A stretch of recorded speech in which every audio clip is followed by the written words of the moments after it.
호텔에서 일하고 싶다, 호텔리어가 되고 싶은데 한국에서는 5성급 호텔을 가기 위해서는 우리나라에서 대기업에 취업하는 것 같은 어려움이 있는 것 같습니다. 그러나 UAE는 좋은 호텔이 너무너무 많이 있습니다. 우리나라보다 더 좋은 호텔들이 질비하게 있는 곳이 그곳인데 취업하기가 상당히 쉽습니다. 대신 돈은 많이 벌 수 없어요. 그러나 거기서 한 3년, 5년 정도 일을 했다라면 배운 것을 가지고 우리나라에 다시 들어왔을 때 나의 위치는 상당히 달라진 것을 볼 수가 있습니다. 안녕하세요. 저는 두바이로 알려진 아랍에미레이트에서 거주하고 있는 홍재훈이라고 합니다.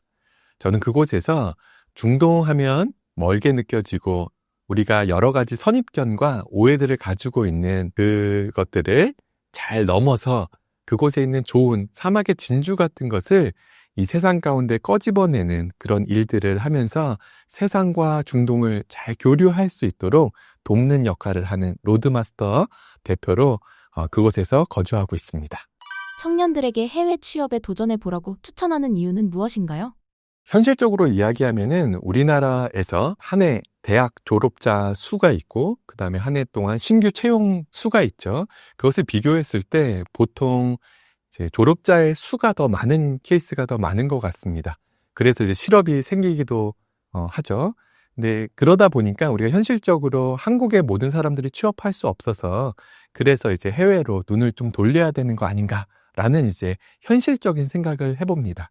그래서 그곳에 가면 기회가 많다라는 일반적인 답변을 또 드릴 수도 있지만 더 중요한 것은 해외로 나갔을 때 특별히 내가 익숙한 안전지대를 벗어나 다른 곳에 나갔을 때 내가 알지 못하는 이력서에는 쓸 수 없는 수많은 것들을 쓸 수 있는 그런 것들이 생겨서 저는 나가보라고 추천을 하게 되는 것 같습니다. 예를 들어서 이제 그곳에 나가면 해외 취업을 하면은 결핍과 갈증에 대한 최고조를 느끼게 되는 것 같습니다. 제가 쓴 책 데저트 리더십 첫 번째 과에서도 쓴 건데요. 특별히 사막 하면은 지금은 우리가 사막 가면은 낭만적이고 한 번쯤 가보고 싶은 곳 이제 그런 곳이기도 하지만 옛날 사람들에게는 미지의 땅, 특별히 두려움의 땅이 사막이었습니다.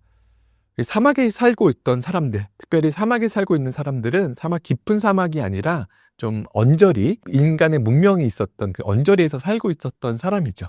그랬던 사람이 어떠한 사람, 특별히 외부자의 소식을 듣고 나도 저기에 한번 가보면 좋지 않을까라는 마음이 든 사람이 사막, 자신의 살던 곳을 떠나서 사막을 횡단하여 다른 마을로 이동하는 일이 있었던 것이 옛날 사막의 이야기입니다.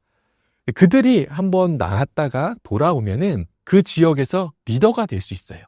그것은 다른 지역에서 경험했었던 경험이나 아니면 들었던 정보들 그런 것들을 이제 돌아와서 이야기를 해주는 단순 정보 우위에서 이제 리더가 된다라는 이제 그런 의미만은 아니고요. 이제 그 사막을 횡단하면서 이제 겪었었던 수많은 경험들인 거죠. 이력서 한 줄에는 나타낼 수 없었던 사막을 횡단하면서 아무런 이정표가 없는 목표물이 없는 일을 뚜벅뚜벅 한 걸음 한 걸음 걸어갔던 일들 그리고 막 여러 가지 변수가 일어나면서 내 일정과는 다르게 돌아갔던 상황 속에서 그 상황을 잘 극복했던 스토리 그리고 좀 극한 환경 속에서 이겨냈었던 거기서 형성되어졌던 단단한 성품들 그런 것들로 인해서 다시 돌아왔을 때 어느 지역에 그러한 리더로 우뚝 설 수 있지 않나 라는 그런 생각을 해보게 됩니다. 그래서 저는 개인적으로 저희 자녀에게 해외 취업이 아니더라도 사막 같은 곳을 좀 많이 갈 수 있도록 어려서부터 기회를 제공하고 그런 권유를 하는 것 같습니다. 그래서 나만의 안전지대를 떠났을 때 내가 리더를 향한 결핍이 생기고 난 참 좋은 리더를 만나야겠다. 그리고 또 한편으로는 내 인생의 리더는 내가 이끌어가는 거구나 라는 것을 알게 되면서 이제 그런 좋은 선물을 받게 돼서 해외 취업이 좋은 것 같습니다. 그리고 마지막으로는 이제 해외 취업을 하게 된 생각을 하면은 한국에서는 이제 치열한 경쟁 속에서 마치 제한적으로 나열된 객관식 보기 중에서 한두 개 세네 개 정도를 내가 선택해서 내 인생의 진로로 정해야 되는 것 같은 상황에 놓이는데 해외에 나가게 되면 이제 그렇지 않은 것 같아요. 내가 정말 좋아하는 것이 뭔지라는 좀 본질적인 질문을 던질 수 있고요. 또 보기 수가 훨씬 늘어나니까 내가 어떤 것을 하면 좋을까라는 정말 내가 하고 싶어 하는 것. 그러니까 우리나라에서 어떤 직업을 얻어서 얻게 되는 유익들, 그것이 아닌 내가 어떠한 일들을 하면서 얻게 되는 정말 행복한 그것을 잘 발견할 수 있는 기회가 안전지대를 떠나는 해외가 아닐까라는 그런 마음으로 해외 취업을 한 번쯤은 해보면 어떠냐라고 권유하게 되는 것 같습니다. 해외 취업에서 잘 지낼 수 있는 팁이나 유의사항은 무엇이 있을까요?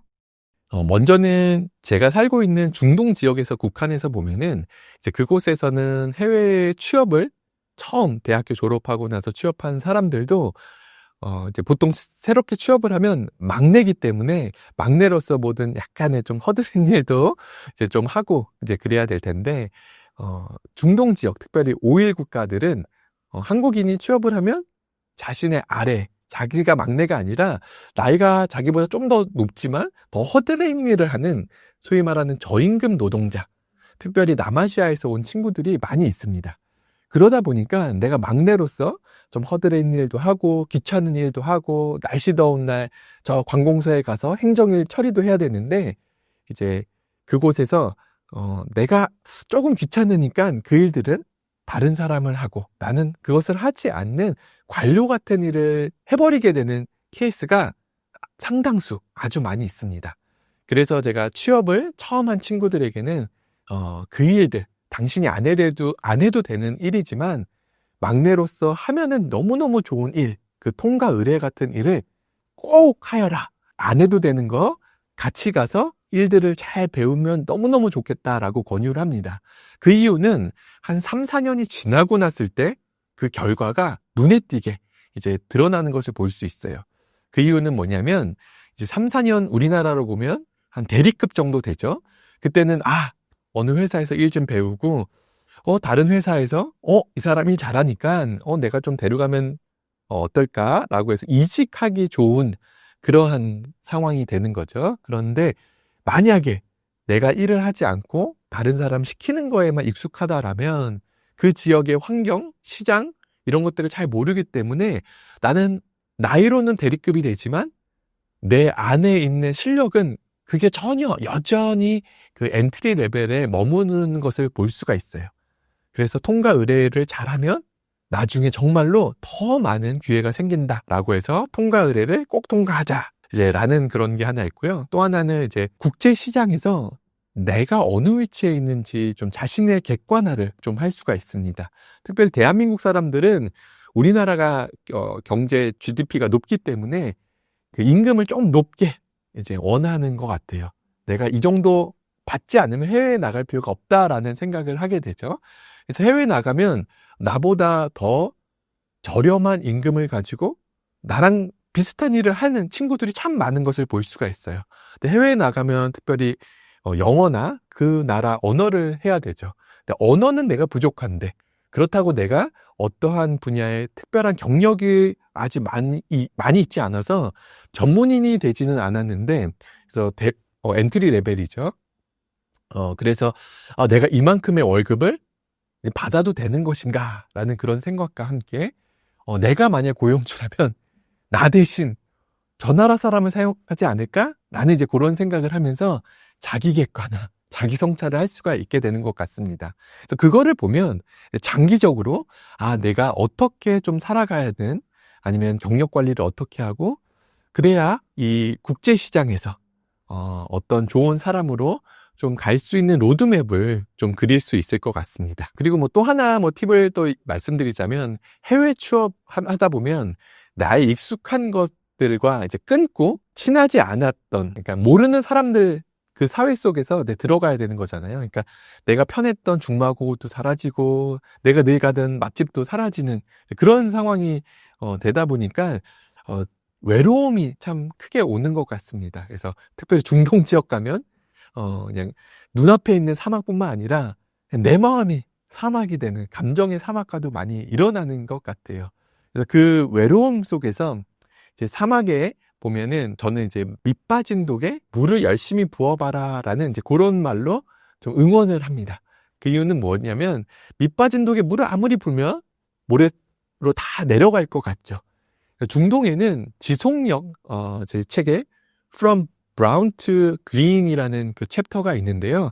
거기서 보면은 사막에 정말 다 죽은 땅 같은데 겨울철이 돼서 비가 조금 내리거나 물을 붓는 일들을 계속하면 생명체가 전혀 없을 것 같은 사막에서도 초록색이 살짝 돋아나는 것을 보게 됩니다. 그래서 밑 빠진 독, 그것을 모래 위에 딱 올려놓고 물을 계속 부으면 저 사람은 정말 어리석은 일을 하는 거 아닐까? 라고 생각할 수 있지만 어느 순간 내가 부었던 물 속에서 알지 못하는 생명체가 거기서 올라나와 그 밑 빠진 그 구멍에 식물들이 다 막고 내가 물을 언젠가 계속 부을 때 그 독이 차오르는 것을 경험할 수 있는 것 같아요. 그래서 외롭고 어렵지만 이제 한평생 살아갈 때 지속력이라는 그러한 또 다른 이제 무기를 장착할 수 있는 좋은 기회로 한번 살아보면서 밑 빠진 독에 물 붓기를 잘해보라는 응원으로 이제 그 팁을 말하곤 합니다. 해외에서의 경험이 자신만의 커리어 상한선을 어떻게 높일 수 있을까요? 네, 이 이야기를 하면서 이제 중동의 사막의 좀 옛날 이야기를 한번 하면서 이야기를 하면 좋을 것 같아요. 옛날에 사막의 사람들은 그곳에서 단순한 삶을 살았다라고 이야기를 해요. 바닷가 앞에서 고기를 잡거나 아니면 이제 사막 안에 들어가서 겨울철에 돋아나는 그런 목초지를 조금 찾아서 가축들을 먹이면서 그런 단순한 삶을 살았는데 어느 날 그 사막에 변화가 일어났던 것은 중개무역을 하면서 이제 변화가 일어났습니다. 그것은 이 사막의 땅에서 어느 지역에 방문을 했는데 그 사람들의 필요를 보게 된 거죠.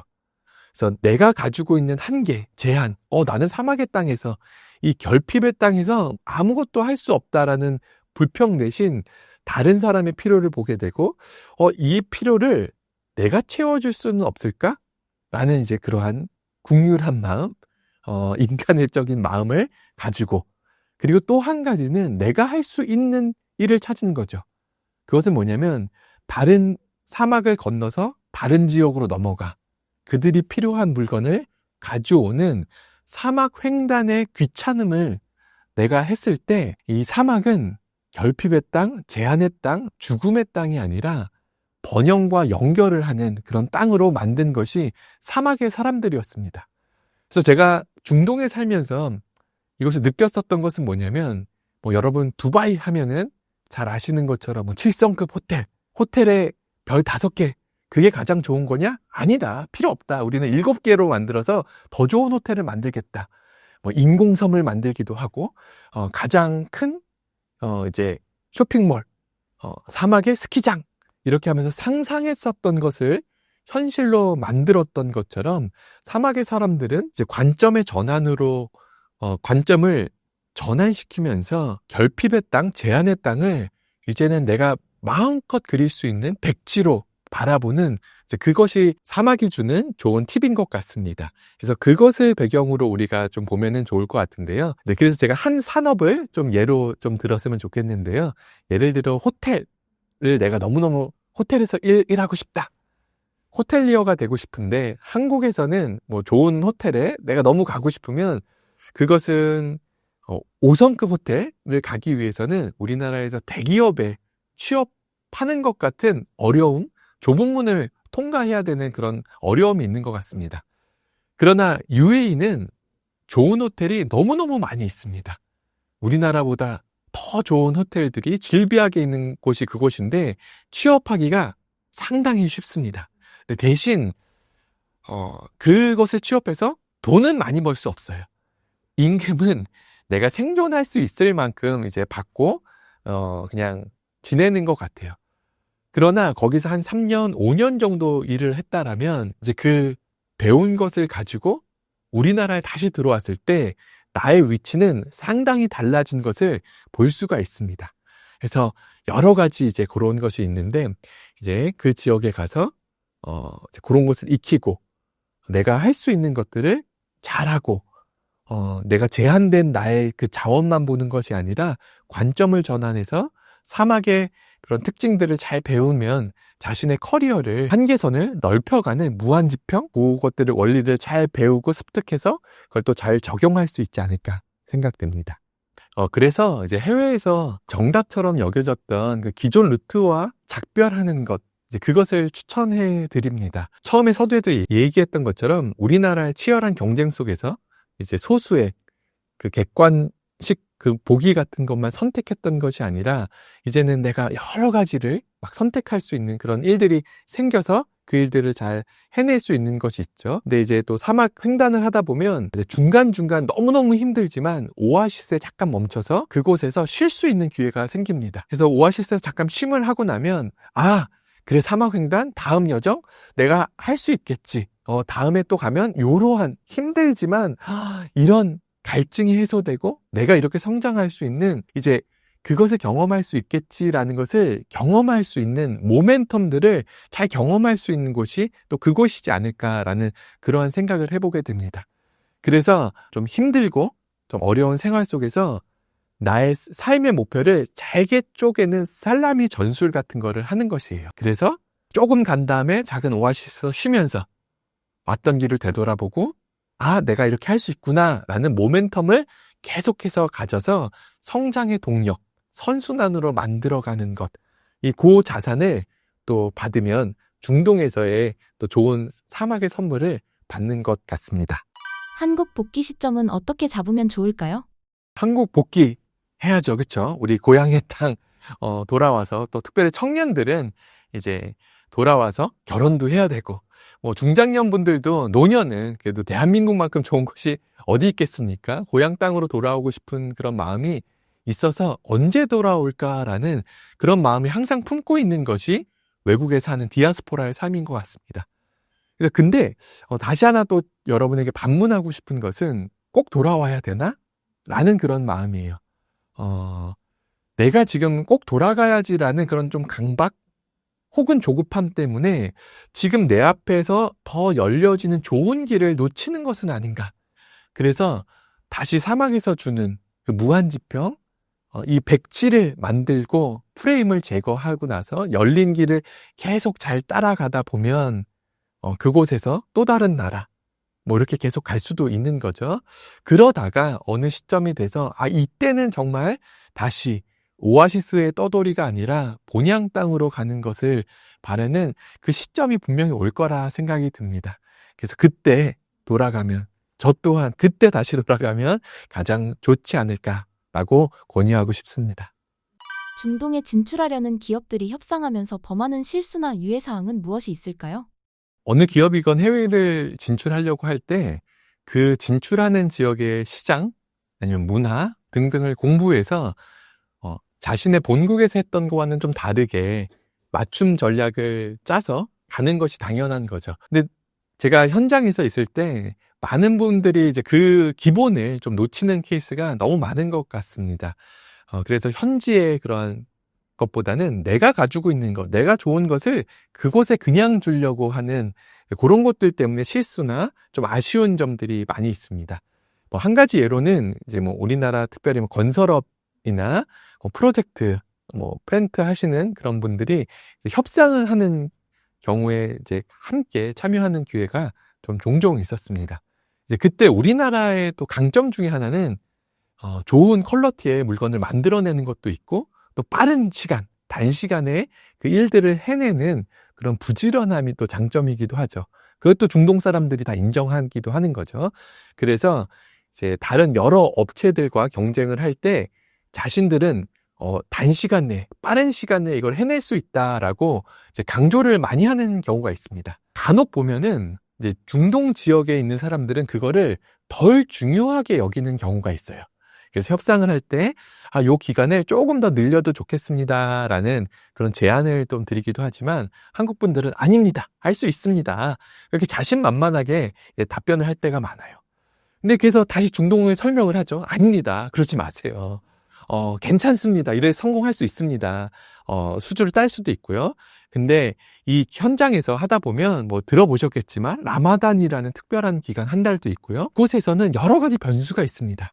그래서 나는 준비됐지만 그 현지에서 천천히 가는 현지의 시간표, 다른 시간표 때문에 변수나 느려지는 그런 케이스가 많기 때문에 그거를 좀 해서 좀 가면 어떨까요? 라고 하지만 한국 분들은 이제 자신의 것을 계속해서 고집하는 이제 경우도 많이 보게 되는 것 같아요. 그래서 내가 중시하는 가치 체계, 그리고 그들이 중시하고 있는 이제 중점들, 요것들을 잘 보면서 조화를 이루면 조금 더 좋은 협상, 계약을 좀 맺을 수 있지 않을까라는 그런 생각을 합니다.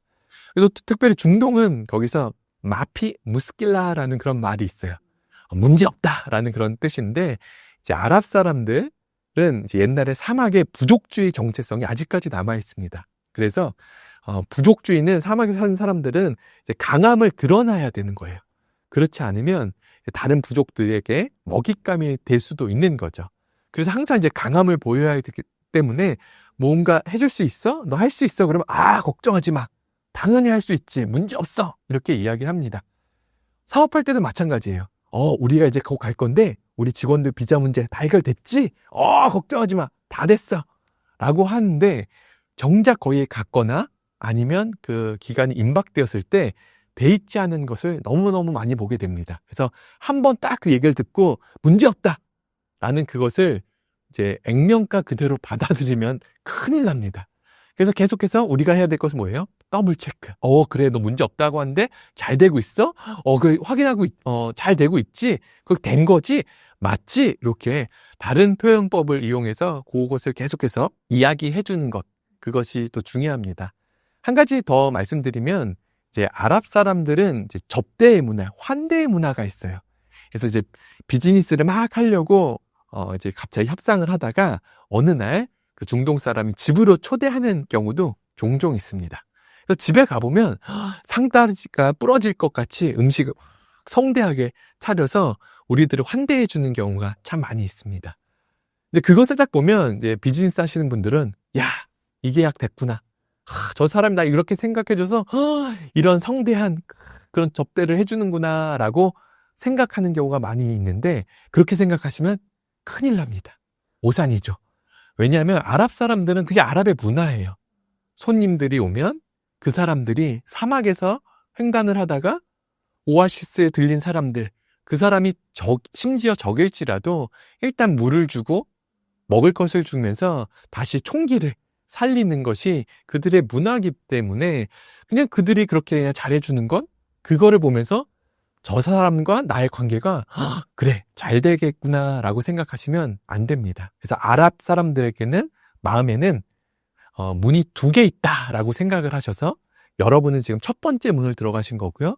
더 깊은 문, 그 안으로 또 들어가서 그들의 진심을 또 보는 것이 또 필요한 것 같습니다. 그리고 이제 중동에 오다 보면 중동 오일 국가, 그 부자 나라, 또 만수르 이런 것 때문에 우리에게는 중동하면 돈 많은 나라라는 그런 선입관이 있는 거죠. 그래서 내가 만나는 사람들은 다 만수르급이지 않을까라는 그런 오해도 하게 되는 것 같아요.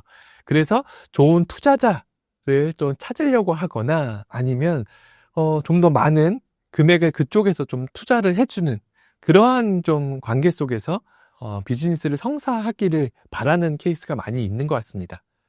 근데 이것도 큰 오해인 것 같아요. 뭐냐면 하나는 깊이 이야기하면 할수록 그들도 동일한 인간이구나. 그 씀씀이가 다른 거죠. 돈은 많은데 우리가 사는 자동차, 내가 사는 자동차, 내가 사는 그 공 하나가 더 붙여서 항상 이 친구들은 나도 돈이 부족한데, 그래서 결핍의 허덕이는 동일한 인간인 것을 보게 됩니다. 그래서 이들이 돈이 많은 것 같지만 이들도 항상 모자르구나 라는 것이 하나 있고요.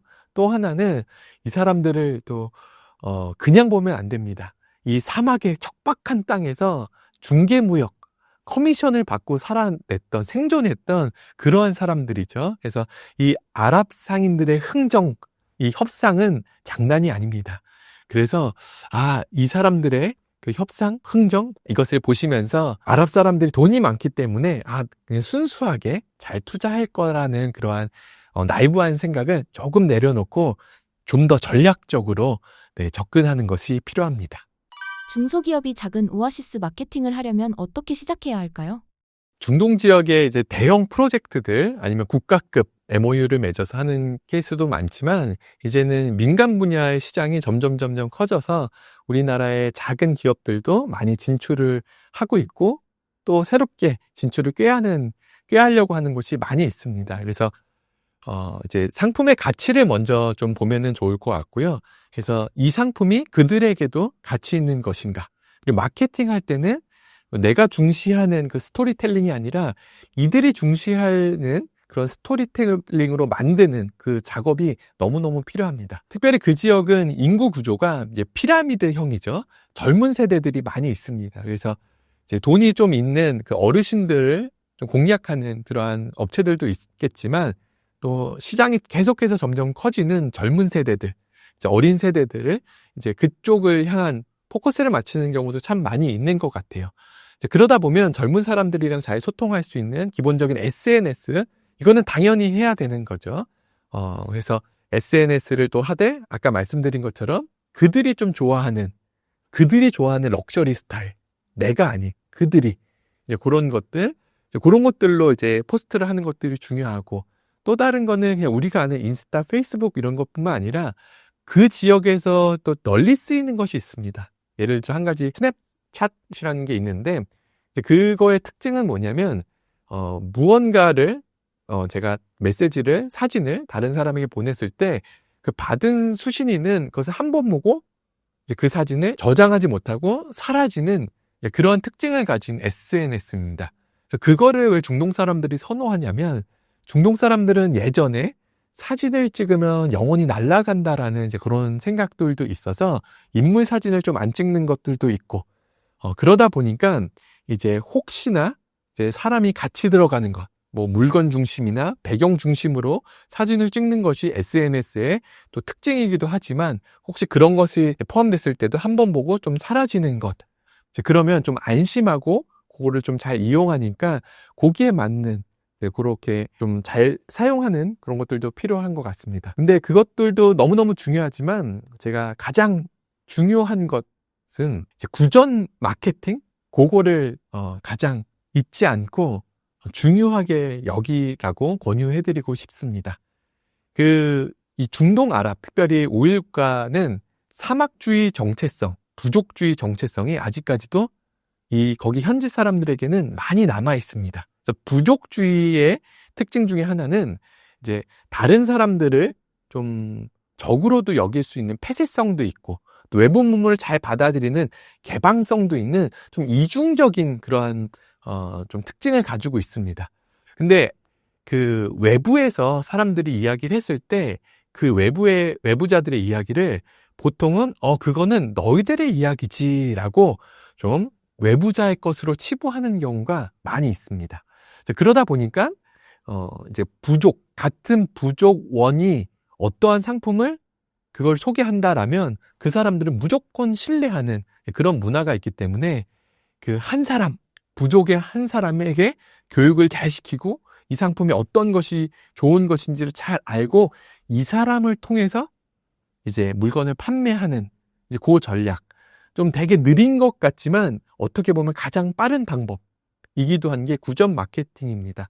그래서 아랍 속담에는 1000명을 아는 것보다 아랍 친구 1명을 알면 1000명과 친구가 될 수 있다라고 이야기하고 있습니다. 그래서 SNS를 통해서 그냥 1000명, 2000명, 그냥 불특정 다수에게 그냥 전달하는 것보다 한 명의 내 충성 고객을 딱 가지면 그 사람이 또 다른 100명, 1000명의 충성 고객을 만들 수 있는 곳이 그곳이다 라는 것을 기억하시면 좋을 것 같습니다. 중동 아랍 지역에서 지속적인 관계를 잘 맺기 위해서는 어떻게 하면 좋을까요? 지속적인 관계를 잘하기 위해서는 그들의 중상주의 문화를 조금 이해하면 도움이 되지 않을까라는 생각이 듭니다. 이 중상주의 문화는 이렇게 좀 이해하면 좋은데요. 1970년대에 대한민국에도 자동차 산업이 막 이렇게 붐이 됐었고, 그 중동의 이집트에서도 자동차를 막 이제 만드는 공장이 생겼습니다. 동일하게 자동차 공장이 생겨서 막 이렇게 발전을 하고 있었는데 대한민국 같은 경우는 이제 한국이 국산 그 자동차를 만드는 기술력을 100% 우리가 흡수하고 배워서 내가 스스로 만들 수 있는 자동차, 이제 그것을 기술 이전, 기술력을 내가 받는 것에 집중을 했습니다. 그래서 오늘날 우리는 자체적으로 차량을 만들 수 있는 그런 나라가 됐죠. 근데 중동의 중상주의 문화 때문에 그들은 기술을 배우려고 하지 않는 것 같아요. 그들은 그냥 A라는 회사가 딱 와서 이제 그 회사에게 공장을 차려서 자동차를 생산해 주세요라고 이야기를 합니다. 그리고 아랍 사람들은 이제 돌아다니면서 세일즈를 하는 거예요. 그래서 이 자동차 살래요? 좋은 거 같습니다. 사세요라고 하면서 커미션을 받는 그런 일들을 하는 거죠. 그리고 나서 이 A라는 자동차가 좀 실증이 나고 시장에서 좀 잘 먹히지 않는다. 그러면 이제 A라는 시장과 계약을 종료하고 다른 회사, B 자동차를 들여옵니다. 그래서 이 아랍 사람은 다시 기술을 배우고 이거 어떻게 만들지가 하는 게 아니라 또 세일즈에 이제 중점을 두면서 이걸 어떻게 팔까라는 이제 거기에만 두는 것이 이 아랍 사람들의 중상주의 문화의 특징입니다. 그래서 요거를 제가 있는 지역에 대한민국 의료 수출 1호인 서울대학병원이 UAE 정부와 MOU를 맺고 거기서 위탁 경영을 하고 있습니다. 그래서 한국 사람들은 많이 성실하고 그리고 최고의 의료진들이 거기서 최고의 의료 서비스를 현지인들에게 제공하고 있는 너무너무 좋은 병원이에요.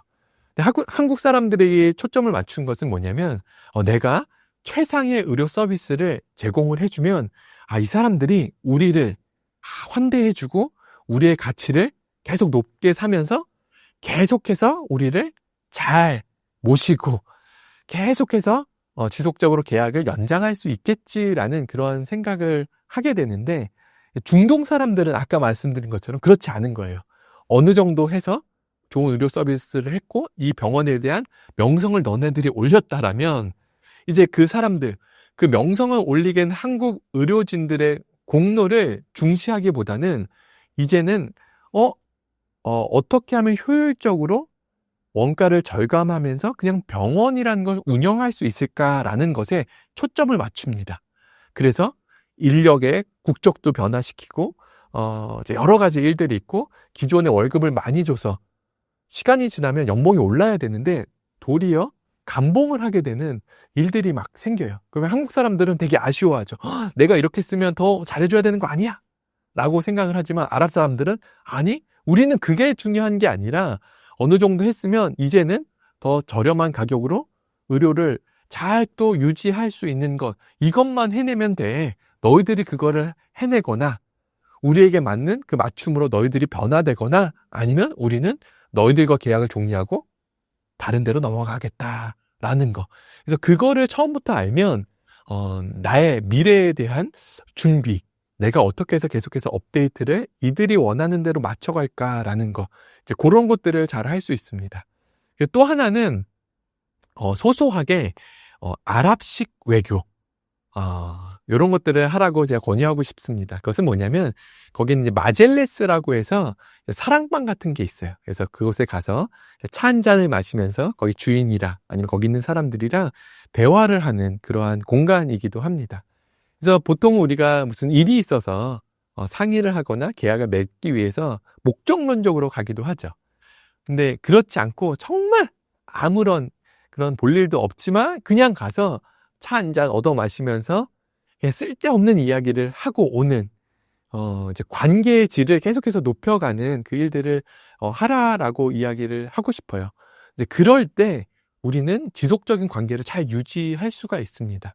그래서 많은 대기업들은 처음에 뭐 저가 수주를 해서 내가 좀 손해를 보더라도 좀 금액을 아껴서 프로젝트를 하나 따내면 다음 프로젝트도 우리가 따낼 수 있지 않을까? 그래서 첫 번째는 손해보더라도 1,000만이라도 따자라는 그런 마음으로 들어가는 경우가 많이 있어요. 그런데 아까 말씀드린 것처럼 거기 중상주의 문화에서는 첫 번째 계약은 첫 번째, 두 번째는 다시 제로 베이스에서 내가 제일 싼 거 그냥 그거 할 거야 라고 이렇게 생각을 해요.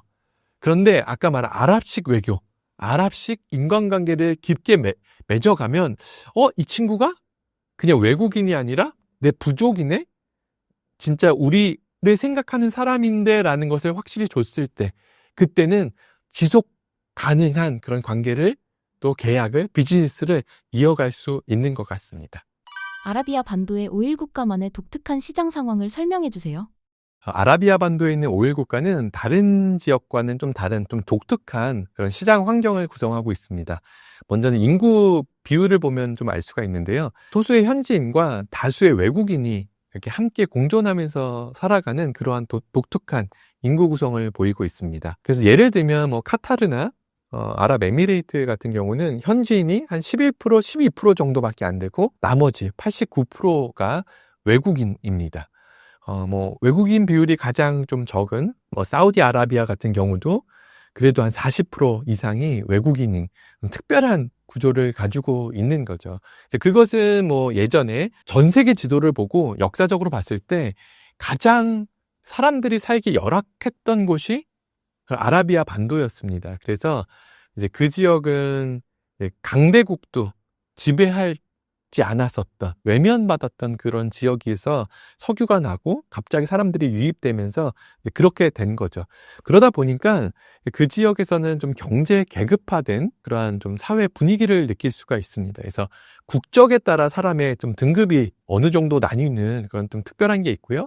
또 그 사람 직업, 뭐 연봉에 따라서 당신은 요 정도군요라는 걸로 인해서 좀 극명하게 그 사람이 사는 곳 그리고 생활 패턴 이제 그런 것이 좀 달라지는 이런 특징이 있는 곳이 그곳입니다. 그리고 또한 외국인들이 그곳에서는 시민권을 절대 취득할 수 없는 이제 그곳이 또 아라비아 반도의 특징이기도 합니다. 그래서 보통 해외에 가다 보면 살다 보면은 이제 거기에 시민권을 얻어서 그 나라의 시민으로 안정적으로 뭔가를 할 수 있는 그 기반을 마련하기도 하는데요. 이제 거기는 소수의 현지인들에게 주는 그 특혜들을 계속해서 유지하기 위해서 외국인들이 현지 시민권을 받는 것이 정말 거의 불가한 그런 곳이기도 합니다. 그래서 경제 계급화가 돼 있는 곳, 그러다 보니까 이제 시장을 좀 세분화해서 이제 국적별 아니면 이제 경제 계급화된 소비 패턴에 따라서 시장을 분석하면서 내가 접근해야 되는 세분화가 필요하기도 하고요. 또 시민권을 내가 얻다 보니까 나는 언젠가는 좀 떠나가야 될 출구 전략이나 어느 지역보다는 조금 더 이렇게 장기 계획을 좀 세우는 데는 조금 어려움이 있기도 한 어느 순간에는 짐을 싸고 빨리 또 나갈 수 있는 것들도 항상 생각해야 되는 것이 이제 그곳의 또 상황이지 않나 생각됩니다. 중동 진출에 성공하기 위해서 중요한 요소는 무엇인가요? 개인적으로 저도 중동 진출을 하기 위해서 먼저는 중동에 대해서 공부를 열심히 했습니다. 그곳을 알아야, 적을 알아야 내가 그곳에서 잘 할 수 있다라고 해서 이제 공부를 열심히 했는데 좀 알면 할수록 제 안에 두려움이 생겼었던 것 같아요. 특별히 제가 한창 공부할 때는 2001년 9.11 테러도 있었었고 막 테러가 막 급증해서 이제 아랍 중동 하면 뭐 기회의 땅이라기보다는 좀 무서움? 그곳에 가서 내가 위험을 당하면 어떻게 하지? 라는 이제 그런 두려움이 점점 커졌던 것 같아요. 그래서 저는 그곳에 좀 진출하고 그곳에 가고 싶은데 점점 공부하면 할수록 저의 꿈은 쭈그러드는 이제 위축되는 것들을 제가 참 많이 느꼈습니다. 그러면서 발견했던 것은 뭐냐면 내가 이들을 알아가려고 하는데 내 안에 있는 장벽, 미스컨셉션이 어마어마하게 많구나라는 것을 좀 보게 됐습니다. 그것은 뭐냐면 그냥 어떠한 사람을 제가 그냥 책으로만 아는 거죠. 그 사람은 이런 사람입니다라고 책으로만 알고 그 사람과 직접 만나서 이야기를 하지 않은 거기서 빚어지는 오해들이 제 안에 참 많이 있었다라는 것을 보게 되면서 나는 누구인가? 나는 어떠한 전제를 가지고 있고 문화적인 가치를 가지고 있어서 그 사람을 지금 바라보고 있는가? 그거를 먼저 파악하게 됐어요. 그거를 파악하게 되니까 그들을 향한 미스컨셉션이 좀 하나 둘씩 사라지게 되었습니다. 그래서 그거를 뭐 예를 들어 설명을 하면은 저는 1970년대 중반에 이제 태어났는데 그 당시에 태어났던 사람들이 자라면서 세계 국제사회를 보는 관점은 흑백 논리, 양분화, 특별히 미국과 구소련이죠. 구러시아, 소련으로 이제 세상을 바라보는 양분화된 것으로 세상을 바라보는 것이 제 안에 있던 것을 보게 됩니다. 그래서 당신은 미국 편입니까? 아니면 소련 편입니까? 흑백 논리로 보는 그런 사고방식이 하나 있었었던 거고요. 또 하나는 제가 이제 국제학을 공부하면서 몰랐었는데 중동을 돌아다니면서 느꼈었던 것은 뭐냐면 제가 세상을 바라보는 렌즈가 서구적인 렌즈를 쓰고 있는 사람이구나라는 것을 너무 보게 되었습니다. 그것은 중동을 바라보면서 이제 미국이 말한, 유럽이 말한 중동을 제가 그냥 받아들이고 있는 제 자신을 바라보고 있었던 거예요. 예를 들어서 제가 미국이라는 친구랑 아주 친하게 지내고 있었죠. 그러면서 이 미국이라는 친구는 저를 항상 도와주고 이 반에서 저를 보호해주고 다른 사람들에게 손찌검 당하지 않도록 저를 도와주는 너무너무 좋은 친구였어요. 그러던 어느 날 이 미국이 갑자기 저 중동에 있는 어느 나라는 악의 축이다, 나쁜 놈들이야 라고 이야기를 한 거예요. 그래서 저는 그 어느 나라랑 한 번도 교제해 본 적이 없고 그 사람들이 나에게 그렇게 나쁜 짓을 하지는 않았는데 때로는 나에게 사실은 좀 좋은 일들, 석유도 공급해주고 내가 그 나라 가서 돈도 좀 벌고 좋은 관계였는데 정말 나쁜 나라인가? 라는 생각해 볼 겨를도 없이 내 그 친한 친구의 발언 때문에 그 중동에 있는 사람들을 싫어하고 저 사람들은 위험한 사람이라고 그 카테고리를 확 바꿔버렸었던 일들이 있었구나라는 것을 제가 하나 또 알게 됐습니다. 또 하나는 저는 어려서부터 이제 기독교를 믿는 신앙인으로 자랐는데 기독교 신앙인으로 교회에 가면 어려서부터 들었던 이야기가 있어요. 다윗과 골리앗이라는 이야기. 그래서 항상 이스라엘이 승리해야 되는 거예요. 아랍과 이스라엘 싸우면 이스라엘의 승리로 끝나야 되는, 그리고 아랍은 이스라엘을 하나님의 사람들을 괴롭히는 사람이라는 구약적인 사고의 방식. 이제 예수님이 오셔서 뒤바뀌었던 이 세상, 지금 우리가 살고 있는 현실을 인지하지 못하고 구약적인 사고로 이 세상을 바라보다 보니까 아랍은 나쁜 사람 아닌가? 라는 것이 제 안에 있었던, 그래서 외부에 어떤 살짝 자극만 생기더라도 아랍을 무서워했었던 제 자신을 발견하게 되었습니다. 그래서 제가 먼저는 여러분이 어떠한 문화적인 가치와 생각의 전제가 있는지를 깨달으시고 그 지역에 가다 보면 내가 이런 전제가 있기 때문에 지금 내가 이 사람을 이렇게 판단하고 있구나, 비난하고 이런 부분 힘들어하고 있구나라는 것을 깨닫게 되는 것 같아요. 그러면 그거를 또 잘 정리하면은 그들과 잘 소통해서 내가 하려고 하는 또 소기의 성과들을 거둘 수 있지 않을까 생각됩니다. 중동의 두 세계를 잇는 와스더가 되기 위해서는 어떻게 해야 하나요? 중동에는 특별한 와스다라는 그러한 특별한 사람이 존재를 합니다. 그 사람은 두 세계를 이어주는 그런 다리 역할을 하는 사람이에요. 그래서 그거는 그 지역의 사막과 부족주의의 배경 때문에 생겨난 건데, 그것이 아직까지도 아직까지도 작용하고 있는 것을 볼 수가 있습니다. 그래서 옛날에는 아까 말한 부족주의는 외부의 사람들을 함부로 들였다가 자신의 온 부족이 망할 수도 있는 그런 위험성을 항상 지니고 있었기 때문에 외부자에 대한 철저한 검증이 없더라면 내 부족원으로 여기지는 않고 어느 정도 거리를 두는 관계를 가졌던 것이 그들입니다. 그래서 그들이 신뢰하는 사람, 근데 외부의 세계와도 잘 발을 담그고 잘 아는 사람, 그 사람이 이 중간 역할에서 외부와 부족 안에 내부를 연결할 수 있는 그런 사람이 필요한 거죠. 그래서 중동에서 무언가를 할 때는 그런 좋은 와스다가를 만나거나 아니면 내가 그런 와스다가 되면은 너무너무 좋은 것 같습니다. 한 가지 예로 개인적으로는 그곳에서 출판을 했습니다. 제가 출판을 하기로 마음을 먹고 출판사를 알아볼 때 그 UAE에서 가장 좋은 출판사, 넘버1 출판사죠. 그 출판사랑 계약을 맺기 너무너무 원했어요.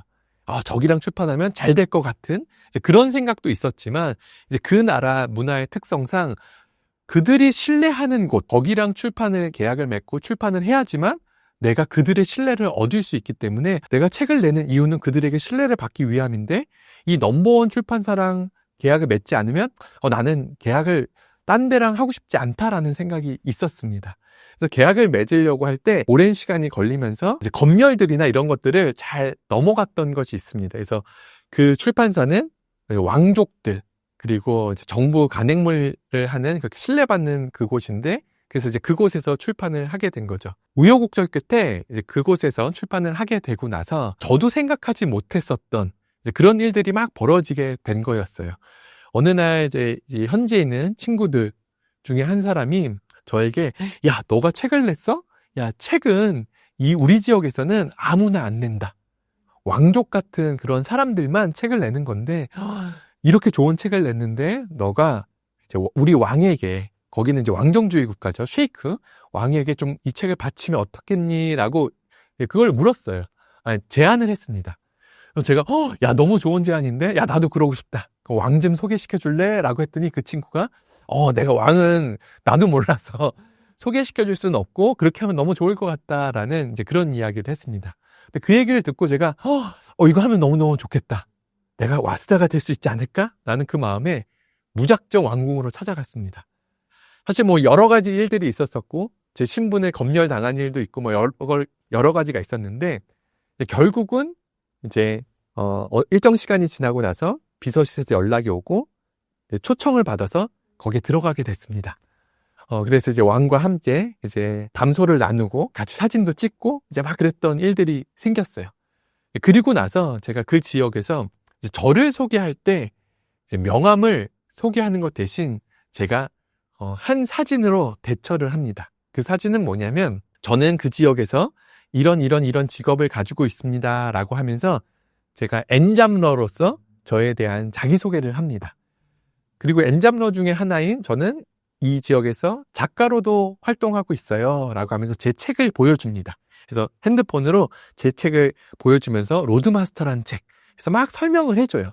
그리고 나서 요 책을 딱 줄이면은 왕이랑 함께 찍은 그 사진이 딱 나오는 그 사진을 딱 보여줍니다.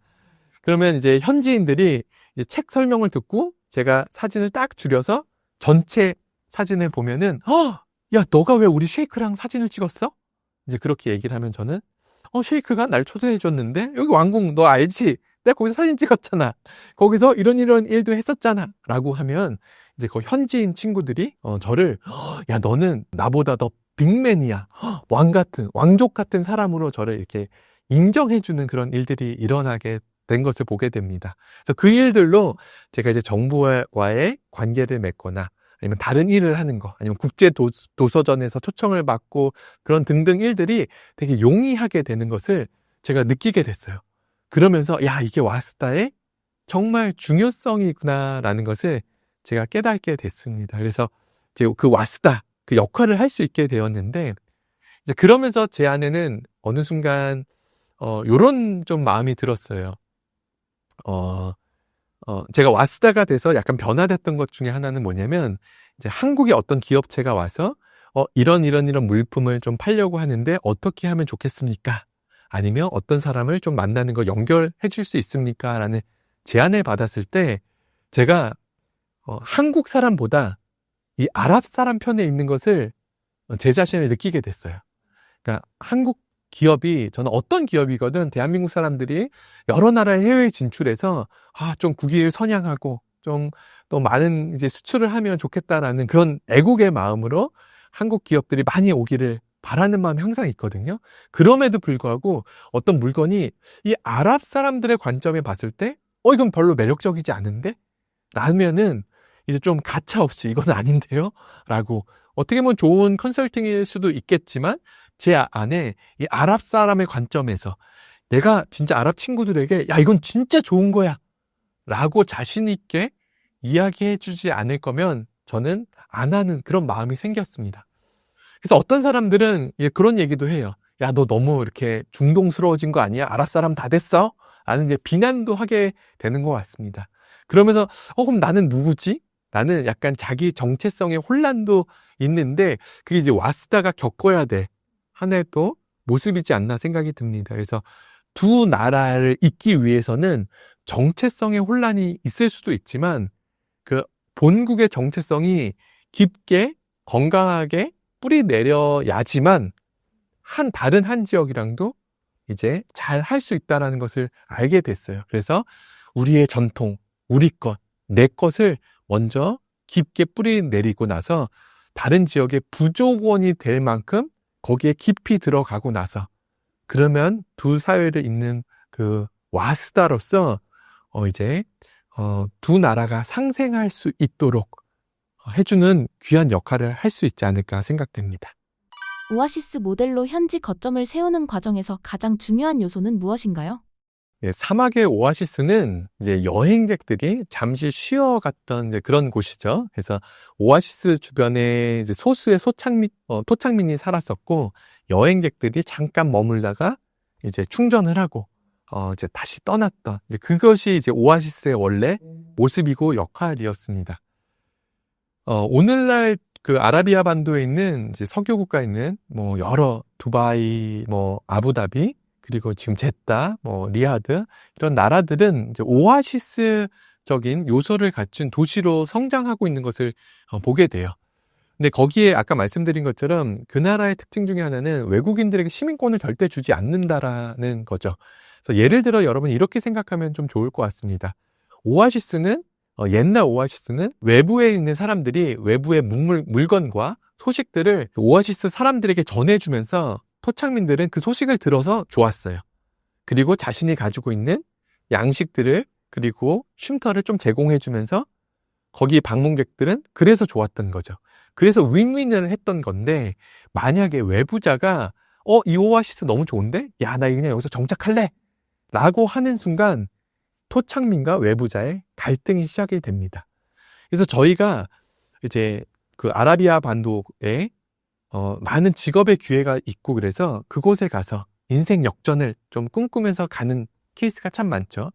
우리뿐만 아니라 특별히 그 중동의 이슬람 주변국이나 남아시아, 중앙아시아, 아프리카 친구들은 두바이 드림이 있어요. 그곳에 가서 내 인생이 역전되는 돈을 많이 벌어서 본국으로 보내고 내가 다시 돌아갔을 때 뭔가를 할 수 있는 기반을 마련하려고 합니다.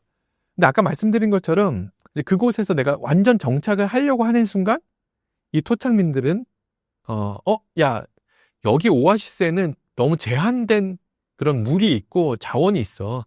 너 여기서 완전히 사는 것은 우린 반대. 라고 해서 갈등이 생기는 건데 나는 여기서 잠깐 있다가 발판 삼아 난 돌아갈 거야 라는 그 마음을 현지인들에게 명확하게 심어준다면 좋은 관계로 이제 롱런을 할 수 있는 것 같습니다. 그래서 나는 이 오아시스에 와서 오아시스의 물을 길러서 그 좋은 자원들을 일부 본국에 아니면 내가 미래에 갈 준비 자원으로 마련하고 다시 돌아가는 것. 그리고 이 중동의 아라비아 반도에 있는 그런 수많은 도시들은 지금 수많은 외국인들이 와서 너무 많은 외국인이 있다 보니까 위협이 될 수 있지만 이 사람들은 돌아갈 거야. 괜찮아. 그리고 지금은 우리 국가의 발전을 위해서 지금 해주는 그런 사람들이야. 고마운 사람이야. 라고 생각을 했을 때 서로 윈윈이 되는 것 같습니다. 그래서 오아시스 모델로 이제 지내고 있는 모습을 보면서 어떻게 보면 지금 다문화로 되어 가고 있는 특별히 대한민국도 이주 노동자가 많아지고 외국인 사람들이 더 이제 계속해서 유입되는 상황 가운데서 이 오아시스 모델을 잘 연구해서 이대로 살아간다라면 우리가 더 더불어 사는 공존할 수 있는 사회를 만들어 갈 수 있을 거라 생각됩니다. 신사임당 시청자분들을 위한 한마디 부탁드릴게요. 마지막으로 우리가 중동 이야기를 할 때는 이제 거대 담론적으로 이야기를 많이 듣게 되는 것 같아요. 특별히 뭐 중동에서 일어나고 있는 전쟁들이죠. 그런 얘기들을 많이 듣다 보면 중동에 대한 거대한 이야기를 좀 들고 알 수는 있지만 우리 안에 좀 불필요한 선입견, 부정적인 이야기들이 그 마음들이 우리 안에 새겨져 있는 것들을 참 많이 보게 됩니다. 그래서 거대 담론을 이해하는 것도 중요하지만 세부적으로 미세한 특별히 제가 중동을 이해하려면 그런 이야기도 알지만 중동의 사람 한 명을 또 친구로 사귀어 본다면 또 다른 세상이 열릴 거다라는 그런 이야기를 하게 됩니다. 그렇다면은 이제 그렇게 한다면 이제 그곳을 아까 말한 미지의 땅에서 참 아름다운 땅, 번영과 교류의 땅으로 변화되는 것들을 참 많이 느끼게 되는데, 이제 그런 일들을 하면서 멀게 느껴지는 중동 땅을 이제 가까운 나의 이웃으로 여기면서 그곳에 숨겨져 있는 사막의 진주를 여러분이 직접 발견하시는 그런 일들이 일어나면 좋을 것 같습니다. 이번에 한국에서 데저트 리더십이라는 제목으로 책을 하나 발간하게 됐습니다. 이것은 간단하게 사막 같은 인생에서 우리는 참다운 리더를 만나야 되고, 내가 좋은 리더가 돼야 나의 인생을 잘 이끌어갈 수 있다라는 그러한 이야기를 다룬 건데요. 사막의 독특한 특수한 환경과 리더십의 원리를 같이 이렇게 합쳐서 적용한 그러한 책입니다. 그래서 이 무더운 여름에 에어컨 아래서 사막을 상상하면서 이열치열로 여름을 나기 좋은 또 책이지 않을까라는 그런 생각을 하게 되는데요.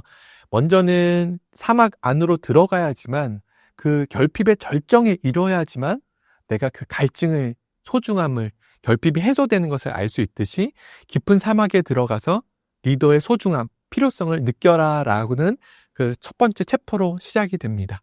그러고 나서 이제 맨 끝에 이제 가면은 사막을 통과한 사람들이 어떻게 리더가 되고, 뭐 중간중간 사막을 통과하는 이야기, 오아시스를 거점 삼아서 어떻게 살아가야 되는 것이 좋은지, 그리고 마지막에는 사막을 통과한 자들이 이제 한번 통과하고 나는 끝! 난 됐어! 라는 것이 아니라 이제는 또 다른 사람을 데리고 그 사막에 다시 들어가서, 제가 마지막을 리마스터라고 이야기를 했거든요. 내가 다 아는 길이지만 다른 사람들, 특별히 다음 세대인 거죠. 너가 이렇게 살아라 라고 하면서 사막에 줄 수 있는 그 선물들을 다음 세대에게 선물하는 그 리더로 사는 것, 이제 그것이 데저트 리더십의 또 마무리로 지었습니다. 이것은 제가 사실은 제 자녀들에게 이런 인생을 살기를 아빠는 원한다. 그래서 아빠와 함께 사막에 한번 들어가서 아빠가 왜 너희들 사막에 가라 라고 하는 그것을 깨달으면 너무너무 좋겠다. 그렇다면 아빠는 너희들에게 줄 수 있는 가장 좋은 선물을 준 것이다. 이거 하나면 됐다라는 이제 그것을 담겨놓은 책입니다. 그래서 여러분도 이 사막에 주는 그 선물을 받으시고, 여러분의 좋은 리더를 때마다 만나시고, 그리고 여러분이 스스로 여러분 인생의 좋은 리더가 돼서 좋은 여정을 이끌어 가시는 또 하나의 로드맵으로 이 책이 잘 사용되어지면 좋을 것 같습니다.